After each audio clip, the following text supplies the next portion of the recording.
बैठिए। तो हम लोग चर्चा शुरू कर रहे थे भारत अमेरिका का टैरिफ जो मुद्दा चल रहा है उस पर। शायद आप लोगों ने न्यूज़पेपर पढ़ा होगा कि पिछले 2 दिन से एक लंबी शिखर वार्ता चर्चा चल रही है, जिसमें यह समाधान करने का प्रयास किया जा रहा है कि इस टैरिफ से कैसे निपटा जाए।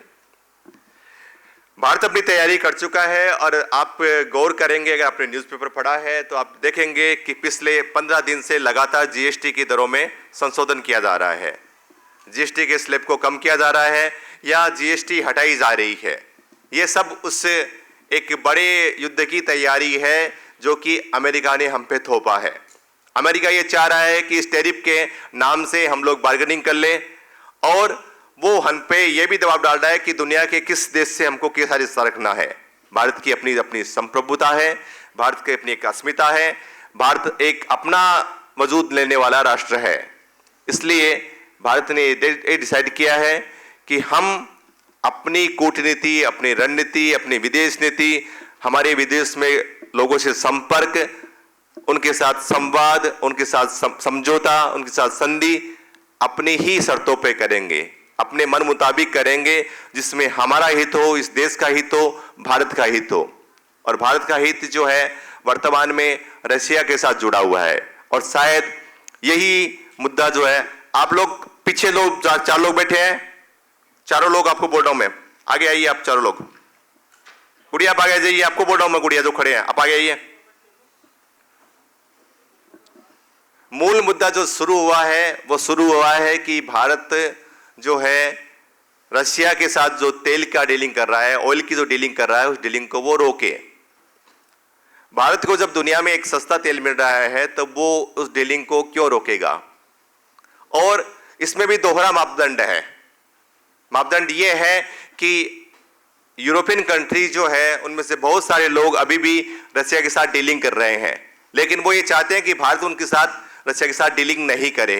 इसी मुद्दे पे हम लोग डिबेट ओपन करते हैं। आपके पास ऑलरेडी 4 माइक आ चुके हैं। हम लोग अपनी बातचीत संवाद शुरू करेंगे। बहुत लंबा बात नहीं करके हम लोग शॉर्ट में अपनी बात करने की कोशिश करेंगे, एड ऑन करने की कोशिश करेंगे।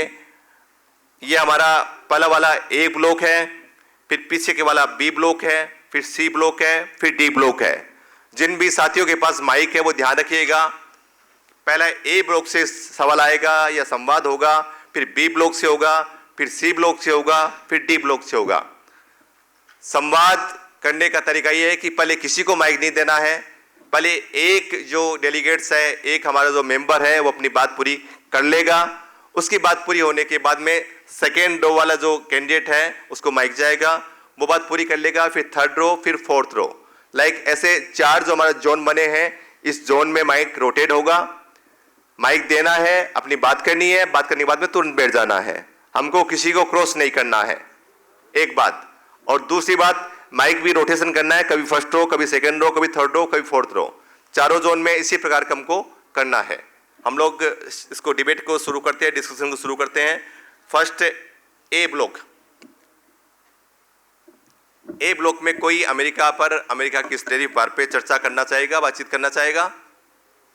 शायद कुछ बोल पाए? नहीं। बी ब्लॉक में कोई अमेरिका के भारत के बीच में जो टैरिफ का जो मुद्दा चल रहा है उसमें बोलना चाहेगा?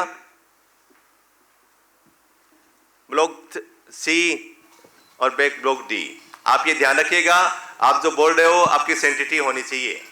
कल हमारे एक मित्र को मेरे को चलते प्रोग्राम में रोकना पड़ा। ये अच्छी बात नहीं है, और ये अच्छी बात इसलिए नहीं है कि आपने पढ़ा नहीं है। हम खाली प्रोवोक है, हम खाली गुस्सा करते हैं। वो बड़े गुस्से में एग्रेसिव तरीके से बोल रहे थे कि देश क्या कर रहा है, मणिपुर जल रहा है। और जब उनको पूछा मणिपुर कहाँ है, उनको पता नहीं है। उसके बाद में उनको संवाद में कहा कि क्या मणिपुर अफगानिस्तान के बॉर्डर पे है, उन्होंने बड़ी कॉन्फिडेंस से कहा यस। तो आपके सवाल जब आप करते हैं तो आपकी प्रिपरेशन रहनी चाहिए, तैयारी रहनी चाहिए। ये नहीं कि विपक्ष के किसी नेता ने बोल दिया है मणिपुर जल रहा है तो आपने जाके बोलना शुरू कर दिया। मणिपुर का न तो उस ढंग का आप जो सोच रहे हैं वैसी घटना है, न वैसी कहानी है। कुछ किस्से कहानी हम लोग सुनते रहते हैं। आपको मैं बिल्कुल स्पष्ट करना चाहूँगा, इस मंच से बोल रहा हूँ इसलिए स्पष्ट करना चाहूँगा। हमारे कुछ साथी, अमीजो साथी भी है। I think you can understand Hindi? ये हिंदी समझते हैं इसलिए मैं बताना चाहूंगा उसमें। मणिपुर का जो युद्ध है वो मैतेई बनाम कुकी का युद्ध नहीं है, आप स्पष्ट करके जाइए आज यहां से। मणिपुर का युद्ध जो है, जो वार है, संघर्ष है, कॉन्फ्लिक्ट है, वो हिंदू बनाम ईसाई का नहीं है। ध्यान से सुनिएगा, मणिपुर का जो कॉन्फ्लिक्ट है वो हिंदू बनाम ईसाई का नहीं है, वो मैतेई बनाम कुकी का नहीं है। इसको ऐसे इंटरप्रेट किया गया और वो लोग इंटरप्रेट कर रहे हैं जो कि, जैसे हमारे साथी ने कहा ना, ऐसे कुछ लोग जो है वो गूगल पे, इंटरनेट पे, व्हाट्सएप पे ऐसे चीज चला देते हैं और वो हमारे बीच वायरल होती रहती है। मणिपुर के इतिहास को जानना जरूरी है और मणिपुर के इतिहास को जानने के लिए हमको जाना पड़ेगा आज से 100 साल पीछे। और जब 100 साल पीछे हम लोग जाएंगे मणिपुर के इतिहास में तो हमको पता चलेगा कि वहां का जो मूल वासी है वो वहां का रहा है मैतेई, और नागालैंड का जो इलाका था वहां पे नागाज थे। लेकिन चूंकि मैतेई एक तरह से इंटेलेक्चुअल जैसा है, वो युद्ध करना नहीं जानता, वो संघर्ष करना नहीं जानता, इसलिए उनकी जो एरिया है उसमें धीरे धीरे करके नागाज का एंट्री बढ़ा। और मणिपुर के भी आज आप गौर करेंगे तो मोर देन 3-4 डिस्ट्रिक्ट्स में नागाज का कंट्रोल है। तो उस नागाज को रोकने के लिए उन्होंने फिर मिजोरम के जो नीचे का बॉर्डर का इलाका है और मिजोरम और जो बर्मा का इलाका है, वहां से उन्होंने कुछ वॉरियर्स को बुलाया, और जो वॉरियर्स थे वो कुकी थे। इसलिए आप जब इतिहास पढ़ेंगे और आप जब गूगल पे करेंगे तो देखेंगे कि नागा कुकी वार, आपको कभी भी मैतेई कुकी वार कहीं इतिहास में नहीं नजर आएगा। आप देख लीजिए, आप जब भी देखेंगे तो आपको नागा कुकी वार ही दिखेगा, मैतेई कुकी वार कभी नहीं दिखेगा। तो वो उनकी एक तरह से सुरक्षा के रूप में उस ढंग से उनको आगे बढ़ाया, और मैतेई ही ने उन लोगों को जमीनें दी, उनको नौकरियां दी, उनको आगे प्रमोट किया, क्योंकि मणिपुर पे पूरा आधिपत्य तब भी मैतेई का था, आज तो कह रही है तब भी था। तो इस प्रकार से उनका एक सामंजस्य था, लेकिन कुछ राजनीतिक हित और कुछ वैदेशिक षड्यंत्र जो थे वो एक साथ काम कर गए। और वो षड्यंत्र क्या थे? वो षड्यंत्र जो थे वो मूलतः ड्रग्स का षड्यंत्र था, क्योंकि अब बड़ी स्पीडली मणिपुर में, मिजोरम में, नागालैंड में जो ड्रग्स का जो एक बड़ा सेंटर था उसको ब्रेक किया गया है।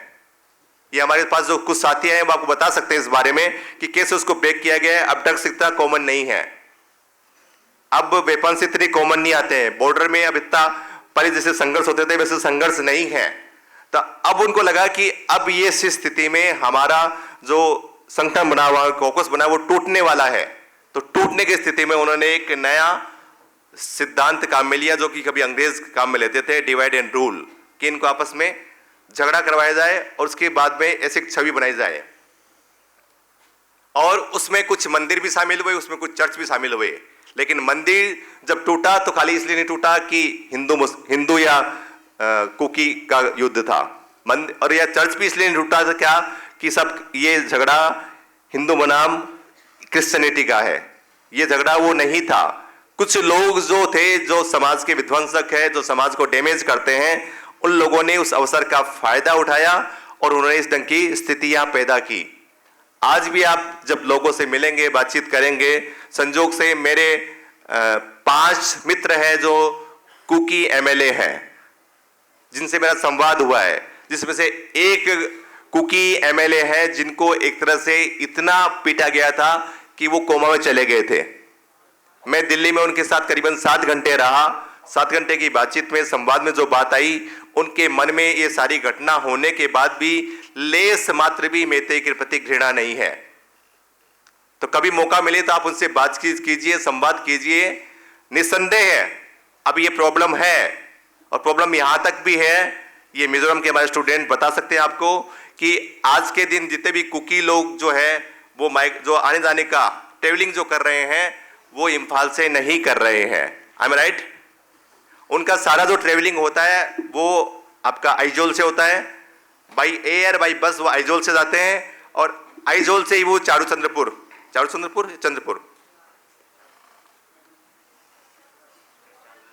चूड़ाचांदपुर, सॉरी मिस, तो उन चूंकि चोराचांदपुर जो है वो कुकीज़ का बेस एरिया है और इम्फाल है वो आपका मैतेई का है।